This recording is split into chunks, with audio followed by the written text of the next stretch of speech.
Hi, everybody, and welcome to Sports Legends of the Carolinas. I'm your host, Scott Fowler, sports columnist for the Charlotte Observer since 1994.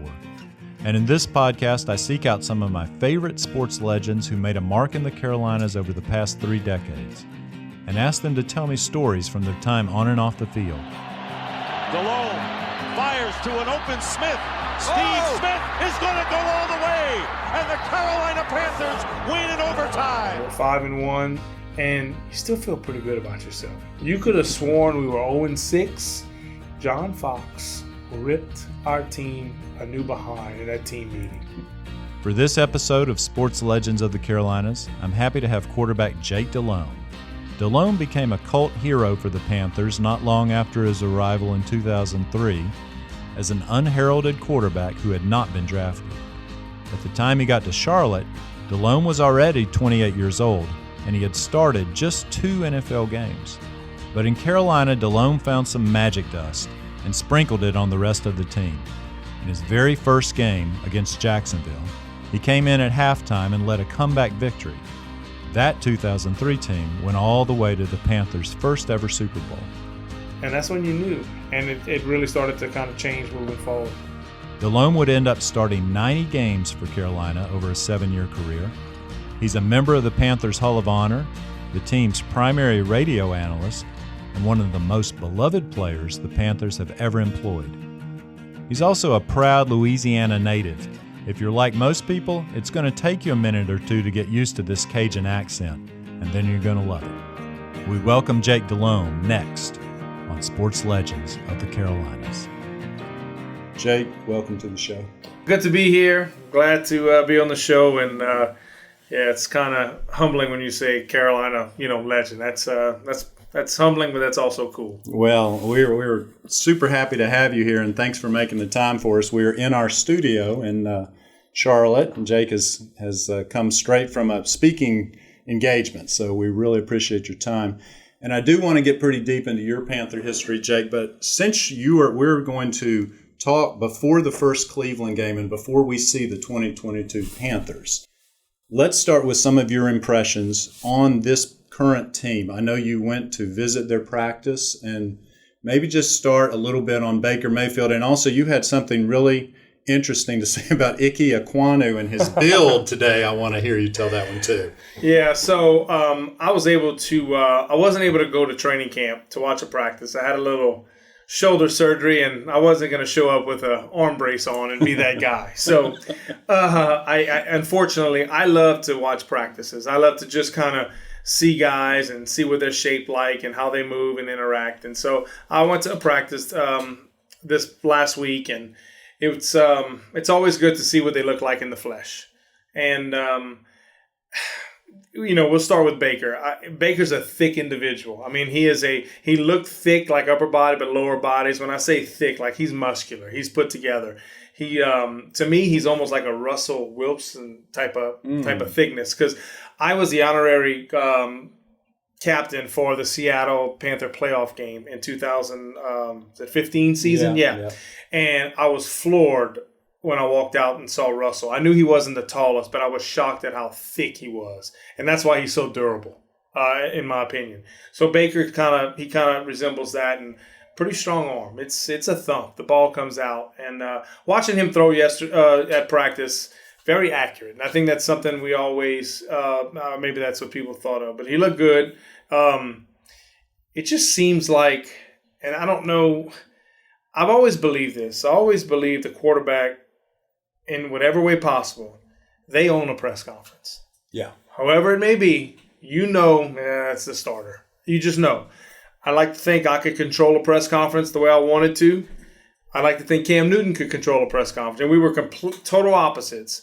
But that's just, and I always got that with Baker. It was always, and he just seems like he's that guy. So I know he's excited about this opportunity. And it's kind of crazy. I mean, he's so young, 26, and it feels like this is a last chance type of opportunity. Yeah. That's the crazy thing. It's like we don't give players time to develop anymore. And so I'm anxious to see how he comes in, and hopefully this team, I think we're getting there with this football team. I can't say I thought that the last 2 years, to be quite honest. Yeah. Well, 2020. You sounded pretty optimistic on the radio. I am. 2020, that's a COVID year. Could not participate as an announcer. But watching everything, and I was really and truly floored. We stayed in games. I mean, we had opportunities. We just went 0 for 7 or 0 for 8 in game-winning drives. It's not can't do that in the NFL. Last year, I just felt we were spinning our wheels. Where are we going? Like nothing was happening. And I think a lot. Yeah, I understand Christian wasn't there, but 14 out of 17 weeks we have a different offensive line set up. That's not a recipe. That's not a recipe. And I truly believe the defense probably in their mind had to say, we got to make a play. We got to do something else. We don't have Christian. We're struggling up front. Quarterback play is not as consistent as we would like. And you start questioning things. So I just think we did the right thing by getting help up front. You have to be able to control the line of scrimmage. I mean, we saw it best with John Fox. I mean, I know he wanted to control defensive line of scrimmage, but really and truly, it was the blueprint for sustained success. And so I like where we're going. I'm like you. If Christian McCaffrey stays healthy, we've got a chance. Are we a playoff team?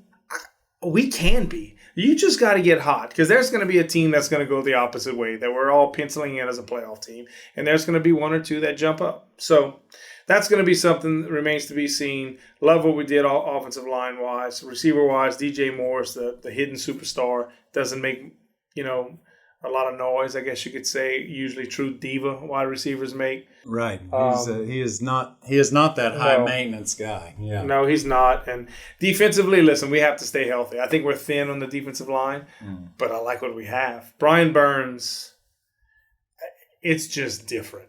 Seeing him in the flesh yesterday, and guys, it's one thing to be a young guy in college and they're young, but when they get to the NFL, you haven't grown up yet. Man, you still continue to grow. And I just remember Thomas David vividly. He turned into a different human, size-wise. I mean, 2005, first-round pick, wearing number 47, safety, special teams demon. Then he starts turning into the linebacker, and it just took 2 or 3 years, and then that body just started to develop. And I'm not talking weight room body, just physical grown man strength.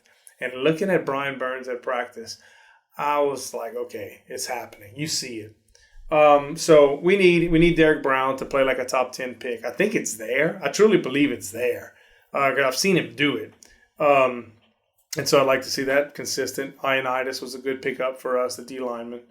And Yetur, like to see the next step that he takes. But Marquise Haynes, you know what you're going to get, but we're thin after that. Yeah. So that's something. Shaq Thompson, Shaq, good to see him back. Both linebackers, Littleton and Wilson, some veterans there. So, but again, we have the rookie, I think Smith, number 40, who's a beautiful-looking athlete. But is he ready yet? I don't know. He sounds like he's going to play. And secondary, J.C. Horn and Jeremy Chin, like, wow. When you see them on the field, you're like, okay, I know. Look at these guys. The Jeremy Chin is almost like Adrian Wilson, who was the All-Pro from the Cardinals, who's now like assistant GM. It's just that look. He has that physical presence. And J.C. Horn, my goodness. I mean, he is a large man at corner. C.J. Henderson, I was probably like most last year. I didn't see anything last year on the field. And it just kind of sounds like he's a very quiet individual. And, I guess a blow to the ego, your first round pick, you're traded away. But everything you read and see, just watching him, I don't think he's the most demonstrative person, but watching him at practice, like you could tell it was somebody who was enjoying himself. And Dante Jackson, really surprised we were able to get him back. I'll be honest with you. I thought somebody was going to really pay a ton. But, so I like where we're at. I'm optimistic. You didn't tell me about Ike Ekwonu's ankles. Okay, so Ike Ekwonu, I so wanted us to draft an offensive lineman so bad. Just getting that tackle spot solidified. I really think Panay Sewell would have been our pick last year, but, Detroit picked before us. But I'm glad we have J.C. Horn. Let me also say that. But Ike Ekwonu, so wanted one of the offensive linemen, didn't know how it would fall. And watching him, Steve Smith, Willie Rofe, Julius Peppers, 3 best football players I've ever played with. It's not close. Willie Rofe was a large man. that was a huge barrel-chested upper body and not the biggest legs. But from his, his knees down, a little bow-legged, but the tiniest ankles you'll ever want to see on a large man. And he could move like a deer. And that's what I thought his greatness was his feet. He could somewhat almost be out of position, but he could remove himself. And it was, he never was out of position. And his strength. Watching Icky yesterday in shorts at practice, and I said, he's got small ankles. And I was giddy laughing to myself. I'm like, oh my gosh, he's got small ankles. It's not this big. It's like he can move, and just watching him move at practice, very, very optimistic for the future. The small ankles did the trick for you. I don't know if that's me being silly or whatnot, but I never forget watching Willie.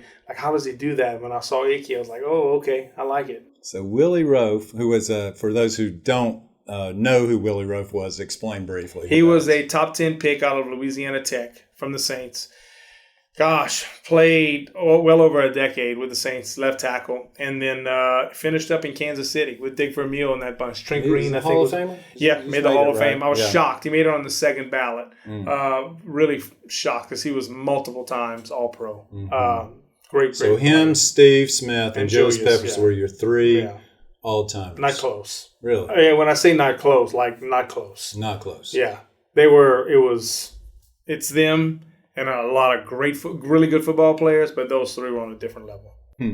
Now, did you mention the story? Do you have a racehorse named Steve Smith? I have a racehorse named X-Clown, which is named after Steve Smith. Gotcha. Okay. Yeah, yes. I try to name horses after people or after football stuff. Okay. I really do. Give us some more other examples. I've named some from 2 Minute to Alert, which is something we used to do at a line of scrimmage, to X-Clown. Let's see. I named one Mangum. He hasn't run yet after Chris Mangum because he looks like he's going to be as solid as could be. I've named one Two Jet, which is a protection. I named one Home Visit, like you go on a home visit to a team. Recruiting. I've named one 50 Protection, which was a protection we used all the time. I named one 72 Reno. I named one Z Drive. Wow, you really did. Yeah, no, I've named them. Yeah. I have not named one Moose yet. And I kind of wait. I'm not sure, I did name one this year, and he hasn't run yet. I named him Thomas Davis. Really? Yeah. All right. I bought him last year, and Thomas is so excited. He was so excited when I asked him if I could name one after him. I enjoyed doing that. But X-Clown, named him after Steve. He wasn't the biggest in stature, but he had muscles all over the place, and he's got a little fiery attitude, so I named him X-Clown. And that one's won? He's done very well for me. He's probably won about 5 races, and he's made over $250,000. He's done very well. Yeah, is that your biggest winner ever? Yes. I mean, no, it's not. I had another one. I had another one named Forest Lake, named after the subdivision we lived in Cleveland. All right. The dad's name was Forestry. I try to kind of piecemeal it, but and I was in Cleveland at the time when I did the mating, I guess you could say. So she's been by far, but right now he's the highest earner I have. X-Clown. And X-Clown, of course, is the 69-yard touchdown pass you threw on the first play of double overtime in the best NFL game I think I ever saw in person. Delhomme fires to an open Smith. Steve Smith is going to go all the way. No flags down. Smith scores, and the Carolina Panthers win in overtime. Was it the best one you ever played in, do you think? It was. That playoff run was such a blur. Like when you get into the season, it's like the first month and a half or so. It's like it takes a while for it to get moving. And then it just seems like after Halloween, it's like fast forward. Teams kind of start settling in. You kind of know who you are, what you are. And it's just like, I don't want to say cruise control, but it just goes. And once the playoffs start, you're running on fumes and you don't know any better. So that game, it really...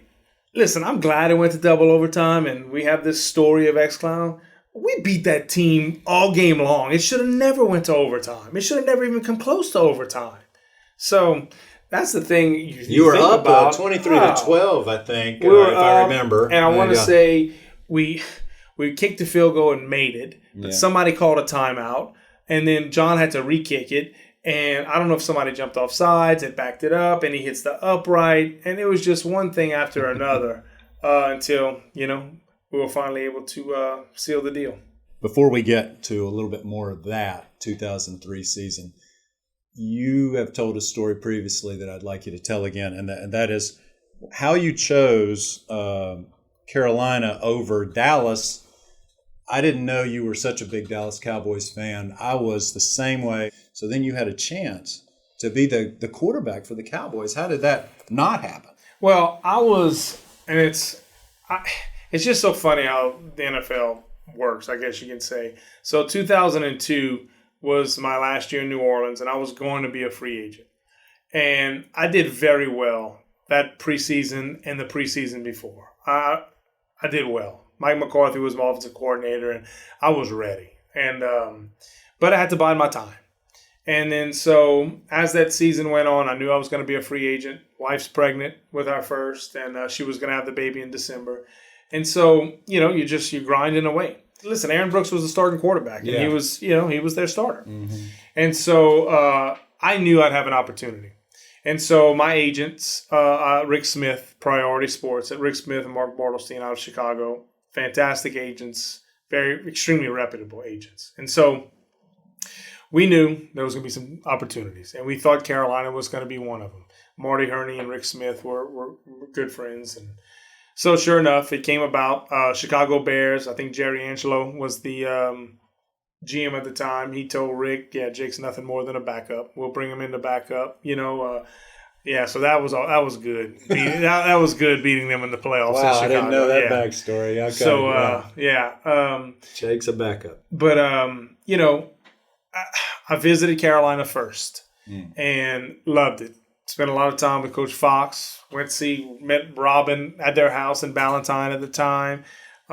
Spent time with Dan Henning, who I left Mike McCarthy, who was an up-and-comer, and you knew he was going to be a head coach, and we had a heavy volume offense with New Orleans. And then I came here, and I'll never forget Mike McCoy, the quarterback coach, when we were meeting, and Mike and I are only a couple of years apart, and he actually played in Amsterdam in NFL Europe the year before I did. Huh. So we were pretty close in age, and, Mike said, hey, this is going to be very different than what you did with McCarthy. He said it's pretty simplistic. He said, and I questioned him a little bit more, and he goes, you're just going to have to trust me. He said, it's a fresh way of looking at things. So sure enough, that's kind of how I love my visit. Got offered a contract, and when you go on those visits, they don't want you to leave. Oh, I bet. They want to sign you. Yeah. And I'm going to be honest, it was a 2 years, $5 million deal. And I think 4 of it was guaranteed, but basically the whole thing was going to be guaranteed. And now at the time, that was really good backup money, and it's a chance. If it works out, it's a win-win for, I guess, player and franchise. So I'll go to Dallas on my visit. And Marty didn't want me to go. And my agent told me that. My agent was good friends with Marty. Said the kid was undrafted. Kid didn't go to the combine. Kid signed with his local team. You have to trust me, Marty. Let him go. He's not going to make a decision just because he's the last place he's been. He said, you got to just trust me. So I flew to Dallas. Parcells is the head coach. I was a big fan of Parcells. The quarterback coach was Sean Payton. And Sean and John Fox were best of friends because they had just left the Giants a few years earlier. Mm-hmm. And so, had a great time on my visit there that day. Spent some time with Parcells, who was a racehorse owner also. Oh, I'd forgotten that. And we talked about his horses a lot. And I knew some of his horses and stuff. And so I'm surprised he didn't get you with that. So it was and then spent the day with Sean Payton. That's who I spent the day with. Uh-huh. And really liked Sean a lot. You could just tell, this guy is somebody you want to follow.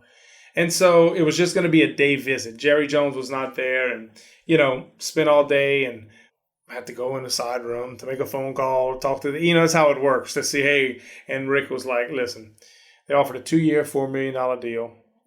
$1 million difference, which in today's day and age for these quarterbacks is nothing, but we just had our first child. And I never made crap yet. I mean, this is it's $1 million. What were you making in New Orleans? Oh gosh, I want to say that final year was $650 maybe, whatever the minimum was at that age, or $550, whatever. And so I remember talking to Rick, my agent, and he was like, "Hey, they're not going to go up." And he said, "You got to trust me." He said, "Dallas is not ready to win." He said, "They're still worried about baseball players being their quarterback." And he was right. He said, "Carolina is close to winning." He said, "They're close. They have drafted well." He said, "And they're coming." He goes in, they have a top 10 pick. He said, "If you're ever going to listen to me, you need to go to Carolina." And I took that to heart. But gosh, there was just something about, I wanted to play for Dallas. Like I could see myself. I wanted the pressure of having the star on my helmet. I wanted that. Because Sean Payton, he'd be like, "Hey, what's going on?" And I told him, I said, "Sean, it's $1 million difference. Business-wise, it's idiotic. I'm still here." And he was like, "You think they'll go?" I don't know. And I'm like, we're like little girls. My wife wants me to stay that night, and Jerry's coming in later. I can meet with him. And my wife was like, "You just go talk to him. Just let him meet you. I'm telling you." So it's gone. So I said, "Look, I need to call home. I needed to." And so we were going into this room that I had used earlier, and it's locked. Another one's locked. And the person, not the intern or whoever, was like, "Just use this office." So I walked in, and I get on the phone, dial 9 to get out, dial my house phone, and wife answers, and we're talking, and I'm just like, I don't know what to do. And my head's down, and I look up, and I swear I'm looking at the desk, and it's a little organizer, and it's sticky note, bigger note, a legal pad, and it's Charlotte. And I'm a pretty religious guy. I'm a devout Catholic, and I just believe in signs. That's just me sometimes. And I remember I'm on the phone, I said, "All right, I'm coming home." And she goes, "What?" I said, "I'm coming home. I'm going to Charlotte." Hung up the phone, and I said, "Hey, let's take me to the airport. We'll talk later." And they took me to the airport, and I came home, and it was Charlotte Jones's. It was her office. They put me in, and and that nailed my decision. So Charlotte Jones is Jerry Jones' daughter, right? And who's she's an executive in the club. Yeah. But yeah, it was like, okay.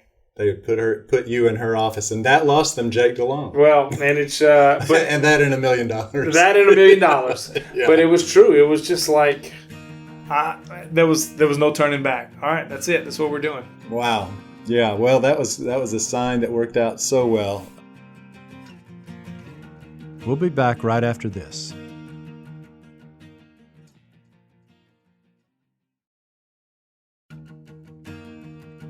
Welcome back. So, Jake, you left the Cowboys in the lurch. You came to Carolina. We'll get into the first game you ever played soon, but you mentioned off air that you met Del Curry very early. How did that happen? Yeah, so we came here, my wife and I, right after when I came to sign, and I said, "Look, we're gonna come and we're gonna buy a house, find something," and I guess living in Louisiana my whole life and living in New Orleans, there wasn't many neighborhoods. I don't want to say to choose from, but it was pretty easy. Hey, you live here, here, here, or here. Pretty easy. Well, you get to Charlotte, you can live anywhere. Right. I mean, you can live north, south, too many choices. Yeah. And so we were like, oh my gosh. And so we met this awesome lady by the name of Judy Perrell. And Miss Judy was a real estate agent, and she did a ton of players. And we just fell in love with her, my wife and I. It was almost like we met a surrogate mom, so to speak. And we just kind of hit it off. And so we moved to Charlotte. I get an apartment at first because we weren't ready to find something. And that's why we liked her. She was like, I think she told us, quit looking. Like, just stop. Like, let's find a place. Like, let's get an apartment somewhere. I mean, like, yeah, she cost herself money in essence, so to speak. You know, right, like, no. Yeah. Like, so we did that. And sure enough, it was the first week we were there. We came in on a weekend and we moved in. And the following weekend was Masters Sunday. Okay. And she invited us. She goes, hey, we're going to have a Masters watch party at the house. It's beautiful, small little house. I mean, it was just a beautiful neighborhood. I can't remember the street, though. Not far from the stadium. And I walk in the house. And there's a lot of people there. And I don't get intimidated very much. I walk in and kind of meet everybody. And right sitting in the recliner, right next to the door, was Dale Curry. And I remember saying to myself right when I walked in, that's Dale Curry. I mean, like, I like basketball, and so I told my wife, I said, that's Dale Curry. She goes, I know the name, and I could tell. So just the most unassuming, like, he's a superstar, and just, hey, how you doing? Well, Miss Judy's husband, Pepper, and Dale were best friends. Oh, really?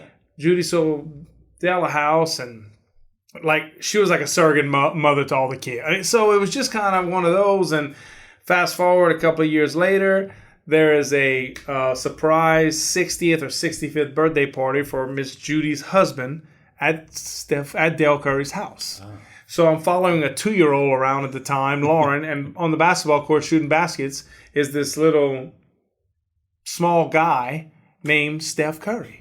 And he's like 14 years old, 50, whatever it is, 15 years old, shooting baskets. And I might have shot one or two, just kind of, I mean, you're not thinking anything. You're just like, he's okay. Yeah, he's shooting this. Yeah. It's Dale Curry's son. Mm-hmm. And really, Lauren was chasing a basketball around.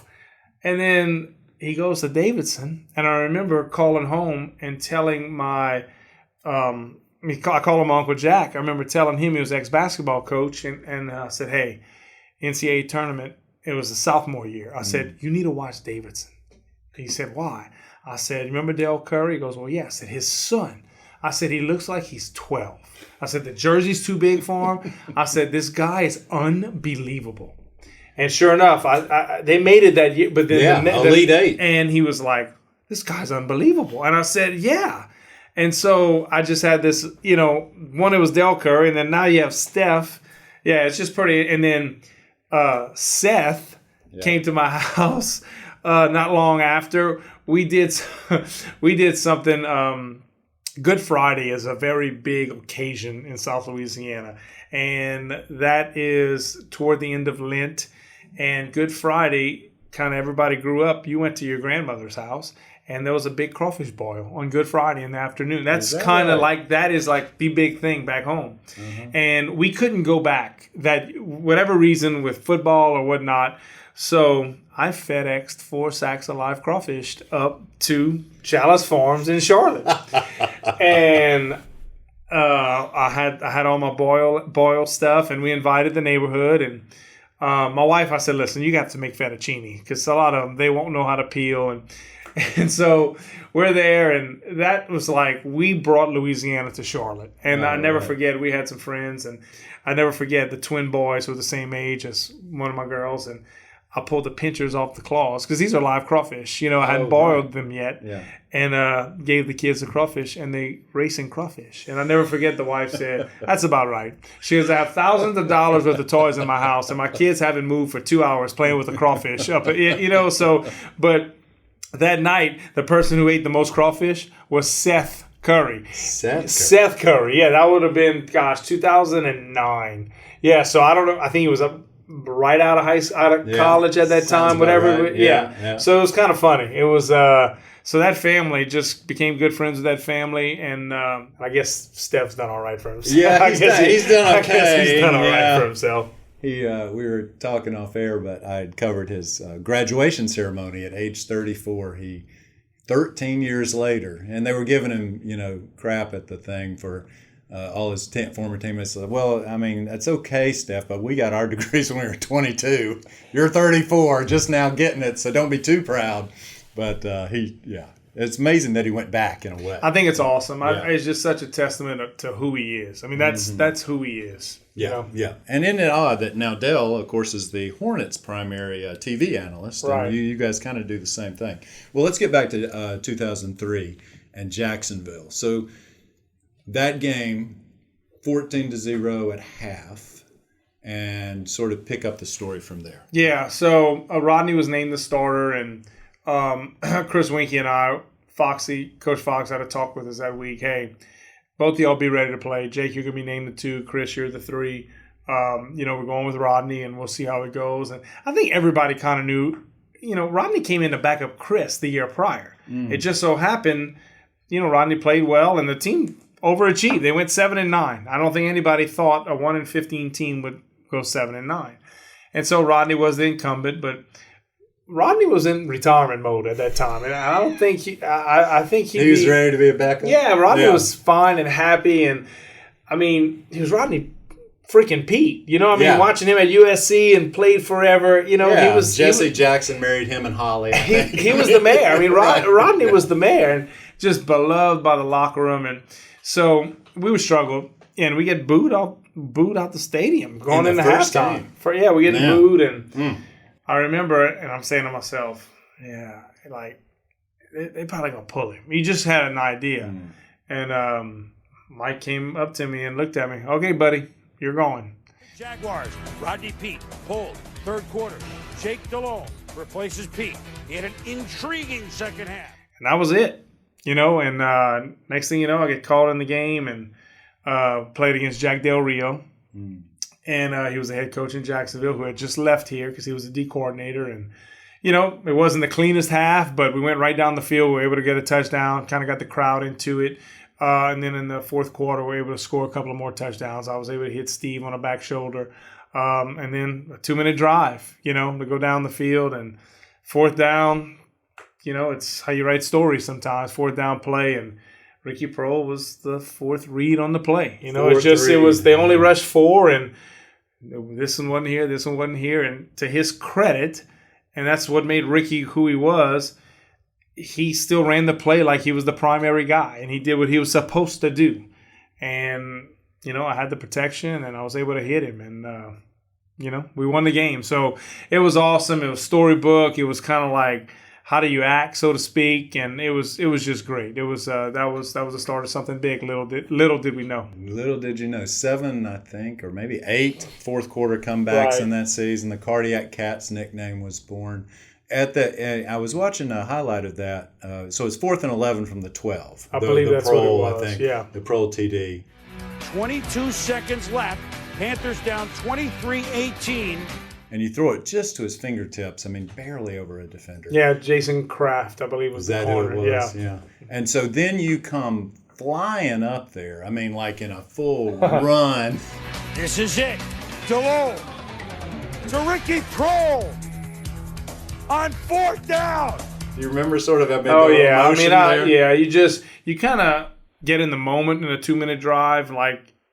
It's everything kind of gets quiet. I don't know. I find everything would get quiet, and you just in the moment, and then you can see it. Like I kind of double clutch before I throw it, and I'm like, okay, I got it, you know. And then I let it go, and it's like he's gonna catch it. It's gonna happen, and it happens. And the first thing you look for a flag. Yeah. And if there's not a flag, and then back then I don't think there was replay at that time in 2003. Right. I'm not sure. Yeah. And it's just, you know, Chris Mangum clotheslines Ricky Proehl, you know, and Chris, one of my best friends, you know, it just, it was awesome. It all happened at once. It was awesome. Like that. Yeah. And that really did start something. And so, I mean, you never looked back really at that point. When did you realize that this feels different?